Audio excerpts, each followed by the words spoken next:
नवरदेवाचा तो आजार समजला आणि नवरी हादरली. क्षणात लग्न मोडलं. लग्न मंडप सजला होता. ढोल ताशांचा आवाज, नातेवाईकांची लगबग आणि स्टेजवर बसलेला नवरदेव. सगळं काही अगदी आनंदात सुरू होतं.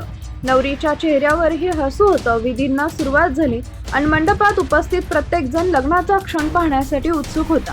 पण अचानक काही सेकंदात वातावरण पूर्ण बदललं. स्टेजवर बसलेल्या नवरदेवाचा तोल गेला आणि तो खाली कोसळला. क्षणभर कुणालाच काही समजलं नाही. काही जण धावत गेले, कुणी पाणी आणलं तर कुणी डॉक्टरांना फोन लावला. सुरुवातीला तणावामुळे झाला असेल असं सांगून विषय मिटवण्याचा प्रयत्न झाला, पण नवरीच्या कुटुंबाला काहीतरी वेगळंच जाणवत होतं. कुजबूज सुरू झाली. नेमकं काय लपवलं जातंय हा एकच प्रश्न सगळ्यांच्या चेहऱ्यावर दिसत होता. थोड्याच वेळात मंडपात वातावरण तापलं. नवरीच्या नातेवाईकांनी थेट नवरदेवाच्या तब्येतीबद्दल विचारणा सुरू केली.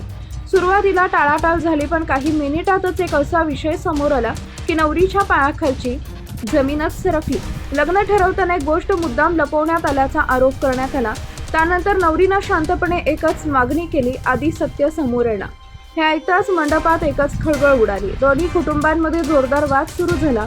पाहुणेही हैराण झाले. शेवटी नवरीनं घेतलेला निर्णय पाहून सगळेच थक्क झाले आणि आनंदात आलेली वरात काही मिनिटातच वधू शिवाय परत फिरली.